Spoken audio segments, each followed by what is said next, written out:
I recently did a video of 7 reasons why I think you should try woodworking, and I wanted to follow that up with 7 harsh-ish realities of woodworking that you're gonna run into that I think it's only fair to give people knowledge about ahead of time.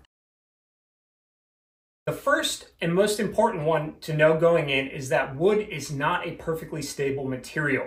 It moves. It's almost alive in the sense in that as moisture goes in and out, it expands, it contracts, it can twist, it can cup, it can bow, all of this stuff. And you have to deal with that all along the way.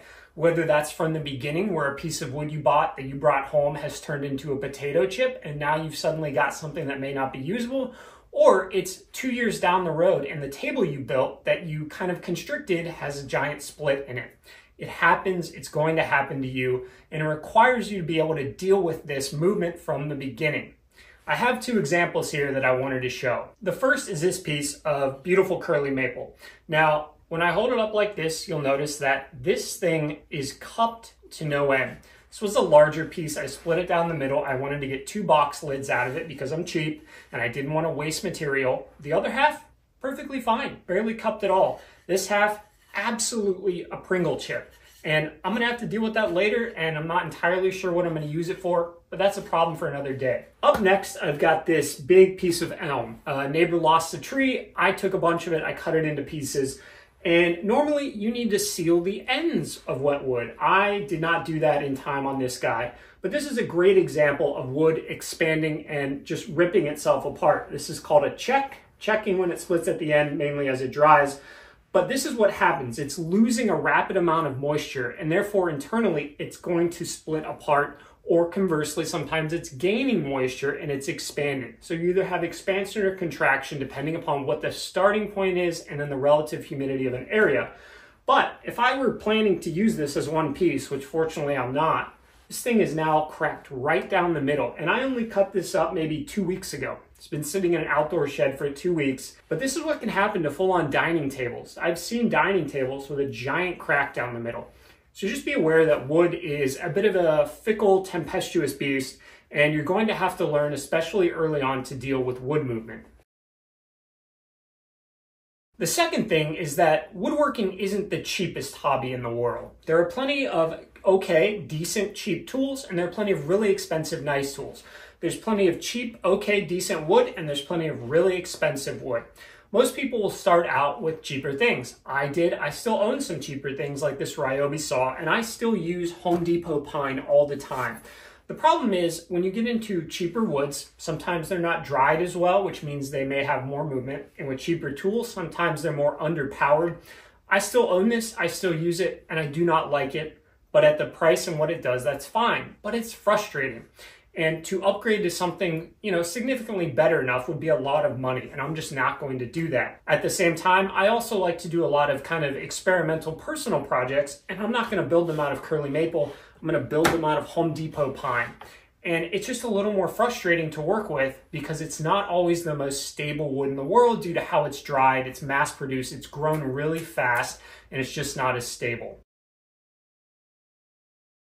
And that leads into number 3, and that there's going to be a lot of frustration along the way. But that's where the problem solving and the sense of progression and completion really comes in, because it's so much more rewarding when you had to deal with frustrations all along the way.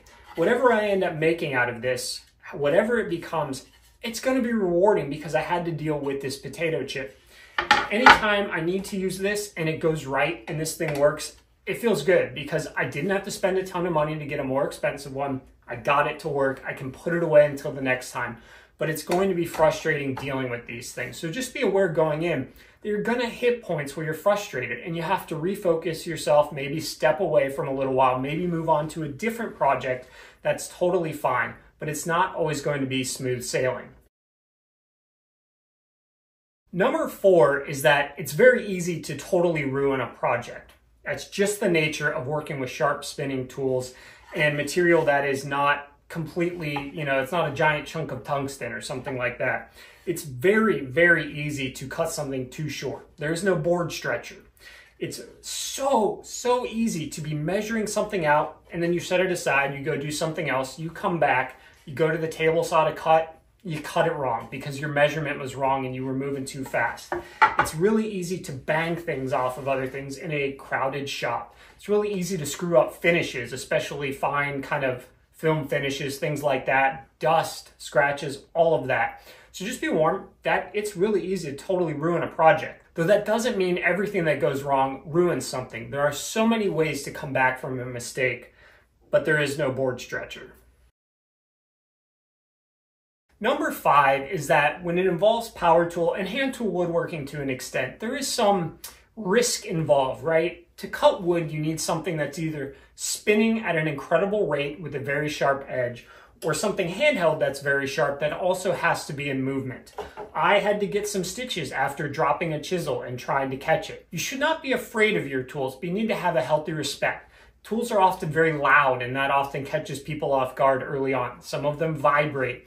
You need to be aware that if you want a really kind of peaceful, quiet, less dangerous, I'll call it, atmosphere, that maybe hand tool woodworking is more your style.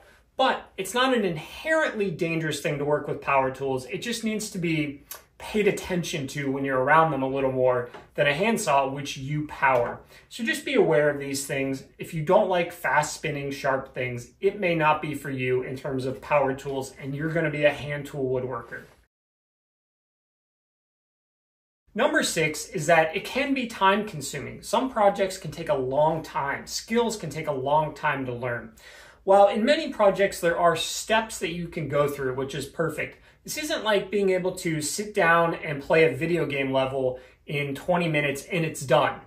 Oftentimes 20 minutes is just getting a few cuts done right. It requires many, many steps in a lot of projects. So it's something you have to be willing to commit time to, though it doesn't have to all be at once. I know people who they take an entire year to build something, and boy, it looks good at the very end.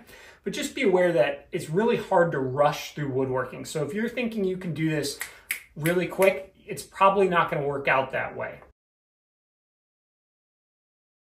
And number 7, and you're going to understand this when you're a few months or a year in, is that not everyone wants to see your mistakes.